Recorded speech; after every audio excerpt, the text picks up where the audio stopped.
this week we are going to be talking about Rich Dad, Poor Dad. This is a must-read for anybody, new readers, staple. Old readers. Yeah. Candace is going to go ahead and get started. No problem. I'll take it over. Show me back. Oh, the lighting is crazy bright. Let me turn on the brightness. Don't turn it down. It's ridiculous. Shine all right, bright. I think it's an excellent start. Robert Kiyosaki. All his books are excellent. First of all, he just has a phenomenal story, and he is a great author. I know on here it says best-selling author. It's because really his books are easy to read. So my first point on here, he talks about the power of taxes. Taxes is your highest expense. It's higher than your mortgage. It's higher than your car note. It's higher than your freaking child support. The reason I don't think about taxes is because it comes out my check before I even see it. So I don't consider it as my income. But I work for that. Yes. I work for that. So it's actually mine. And I never got to touch it. The government pays itself first. So I'm going to just read a little snippet from here. People who do not take advantage of these tax savings offered legally is missing a great opportunity to build their access. But the price of working from January to mid-May is a high price to pay for intimidation. January to mid-May. Why did he say that? Because taxes is about 40%. If you take all of your income as an employee for a whole year and give up 40%, that's like working for free for January to mid-May. So I don't know about you, but I can't afford to work from January to mid-May. For free? No, sis. I can't do that. I can't do that. So I just felt like it really opens your eyes to understand, how can I take advantage of the tax laws? How is it that someone making $1 million is paying less taxes than me? I'm going to go to my next point, personal experience. So, y'all know I quit my job and I stopped working for 15 months or whatever. So when I did that, what I didn't do is I didn't build up my asset column. I thought that during that time, I could work on my business full time and then make money from my business. But what I didn't realize is that I was self-employed. So it still put me with 95% of America, which is on the left side of the quadrant. Being self-employed means that if I do not go out here and hustle and work, I do not make any money.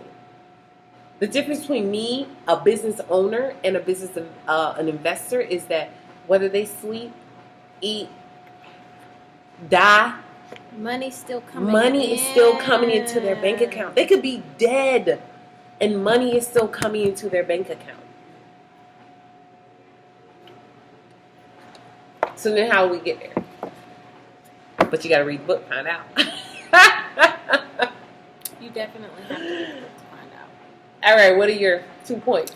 Okay, so I don't think in our community we take the power of financial literacy very seriously. Mm-hmm. We don't teach on what money is, its value, and how we can make it work for us. It's just we hustling for a buck for today and not for our children and for people, later down our lineage or whatever. So I think more than anything, the first chapter of this book really touched me because he talks about both of his dads. Mm-hmm.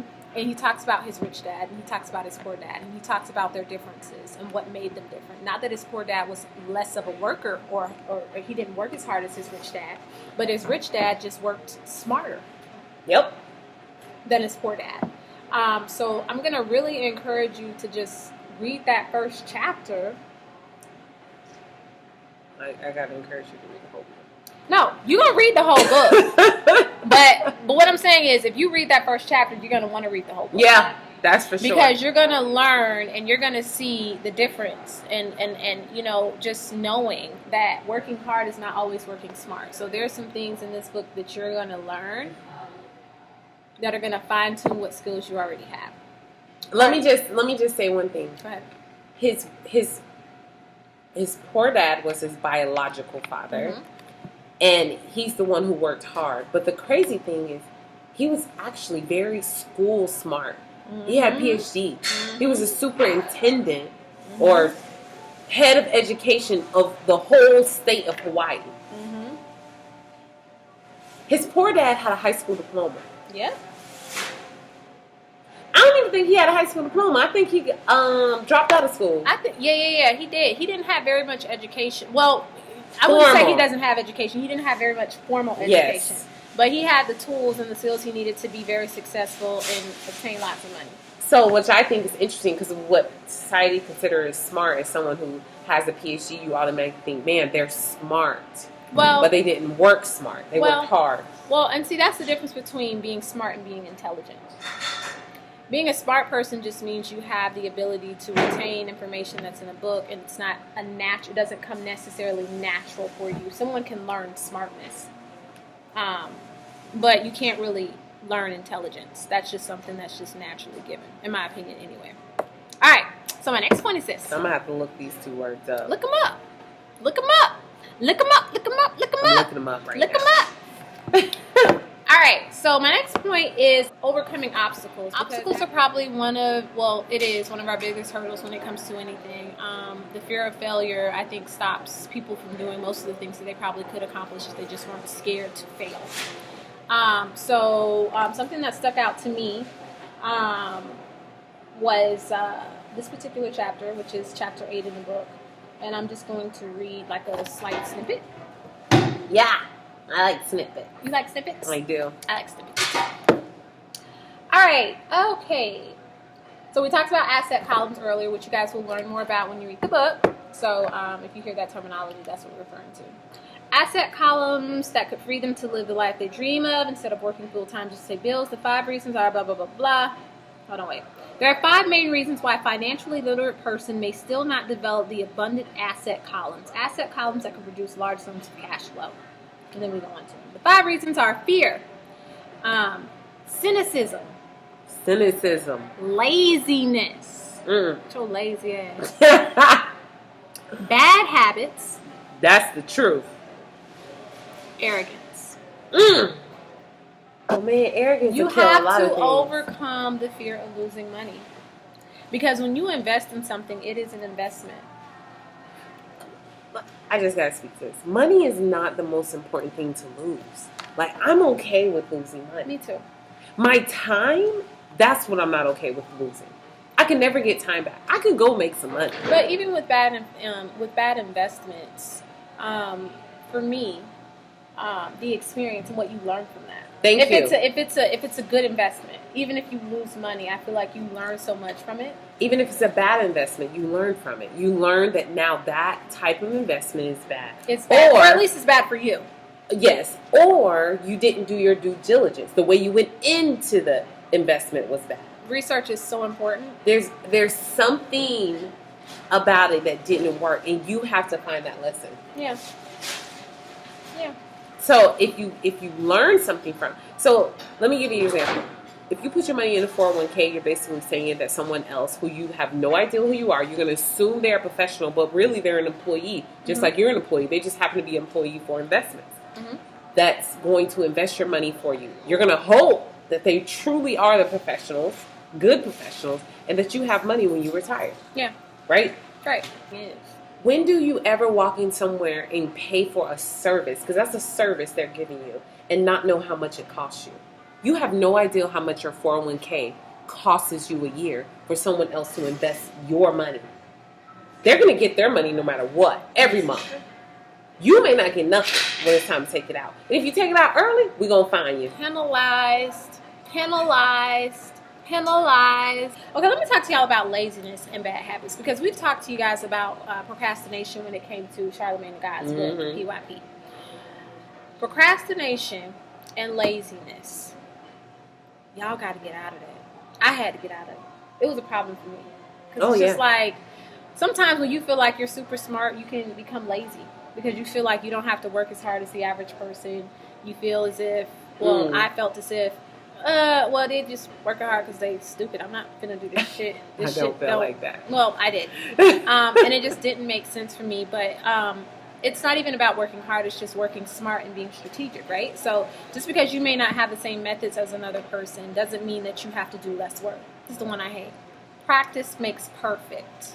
I feel like that's the biggest lie ever told. Practice doesn't make perfect, practice makes a habit. So if you're practicing incorrectly, you haven't perfected anything, you just created a bad habit. So, if you're practicing, just make sure you practicing the right shit, because we practice like improper spending. Yep. We practice just a whole bunch of stuff that we shouldn't fucking be doing. We practice not buying life insurance. Woo! You better preach. Practice not getting our credit right. Holler at me if you want to get your credit right. I'm just saying.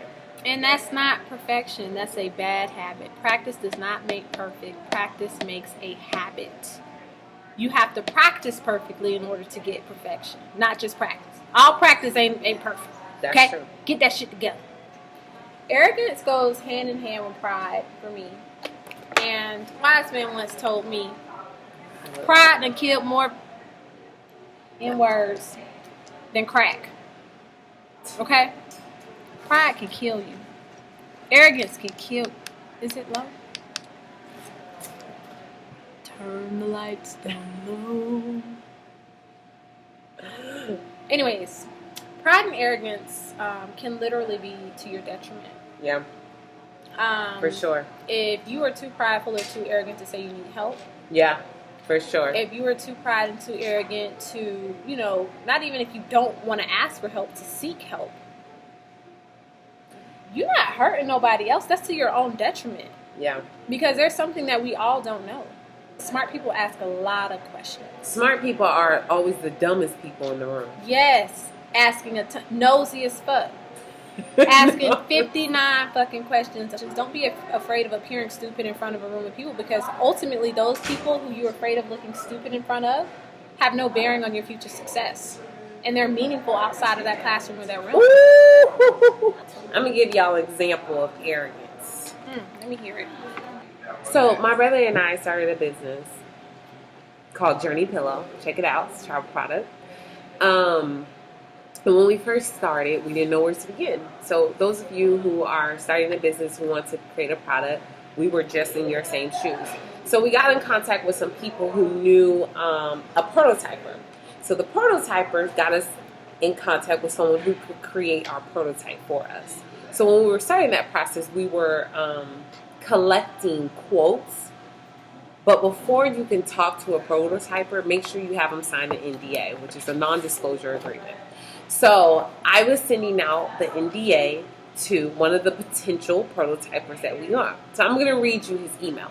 He sent me the NDA, and this is my first time. So he wanted to do an electronic signature. And I was like, nah, bruh. This just looked like you typed your name in there. I don't know how that goes over legally. So I said, I need you to sign it regularly, scan it in, and then send it back to me before I share my idea with you and see if you can make the product. Mm-hmm. Girl, all I see is jackass on the email. That's all. So he wrote me. So this is the backstory. He writes me, hi Candace, attach in parentheses once again. That's rude as fuck. I'm a customer. I'm about to pay you money. So attach once again. So that means you're bothered. Sir, and if you're bothered, you shouldn't even spend your time. You shouldn't even email. You should have had your secretary. You should have had your time. You could have never emailed me back. I would have been cool with that. Once again, is the signed NDA as per your request. And he highlighted NDA. Yeah, he did. Please note, all this is underlined from this point. A legal document when you have a digital signature on a scanned document. He underlined it. That means what? He was yelling. Yes. You dumb little girl. I know we're not supposed to take things personally. Oh, but I took this very personally. Read it some more. Not certain who is advising you, but we do this all the time and have been doing so for years. In any event, to make it easy on you, I have manually signed the document. Hope this works. Regards. So I said, you know what? I'm not doing business with your nasty, rude behind. So I wrote him, hi, Michael. I am very familiar with electronic signatures and never said that it was not a legal document. What I said was that I could not accept it, but I appreciate you calling yourself educating me. I want you to especially thank you for making it easy on me in manually signing, and want to return the favor by making this project easy on you. Because, I'm a charitable person. I'm charitable. You've been ill-informed to believe on any accounts that you can send clients or potential clients an email of this caliber. This is the third time I have felt that you are very disrespectful and unprofessional. You consistently choose to add non-value added remarks to your emails that demonstrate your severely flawed character and management skills. However, due to your bold actions, I did take the time to look you up because I wanted to be certain that my assumptions about you and your work was accurate. The reviews revealed that the quality was decent, but just as I suspected, you are not the heir to the throne of all new designs and prototypes. The facts reveal that no one died and made you king, and therefore your false sense of job security is merely a suggestion. So, as you would say, not certain who is advising you, but the time you spent formatting this email to underline the sentence you felt was most important, you should have spent erasing the money you would have made off this project from your paycheck. With that said, I have somewhat shocking news for you. Doesn't look like you will be a good fit, and I will not be needing your services. Good day, jackass. Signed, Candace Williams, a very unhappy customer. That's the power of arrogance. I'm pissed off. Oh, I would have been pissed too. Oh, I'm pissed off. I would have been pissed. You would have lost your everlasting mind. And here's the crazy part. The man sent me another email. He said what? Girl, look. She just wanted the tea. He really sent me let me tell you why he was mad. Because I found every email I could find for anybody who worked for his company and CC'd all of them on it. That's why he was mad. Because I was real mad. You unprofessional jackass. Because I felt like if I'm a customer putting money in your hand, I can only imagine. Treat me with a little bit of more respect. And you talk to me like that, I can only imagine how you talk to the people you put money in their hand. Absolutely. Like hot shit. They all hate you. Yeah. So I just wanted them, because they can't say it themselves. You know what I'm saying? They trying to just, survive. Survive. So I said it for them. And I know when they read that email, they smiled from ear to ear. Said, ooh, she cussed them out. Down to their toes and their vagina, honey. They said yes. I know. Oh, wait, what did he say when he emailed you back? Hi, Candace. Jackass? Jackass? Wow. At least you made your point. I'm sorry that you are so upset. But then again, I don't know you, and honestly have no idea you were so brittle that you would respond like this. In parentheses, name calling. We always hate to lose business for any reason, but I am more upset that you are a very unhappy customer, as I would not have been in business for 27 years if I had responses like this.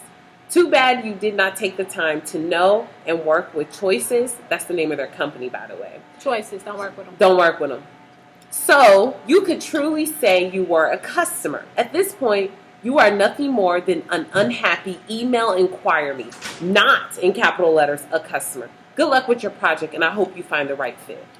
Regards. Hey, first of all, you so petty as fuck to send me. You're the CEO of a company. If you really been in business 27 years, you should have just left this email alone. But you sent me this. He sent me this like 2 weeks later.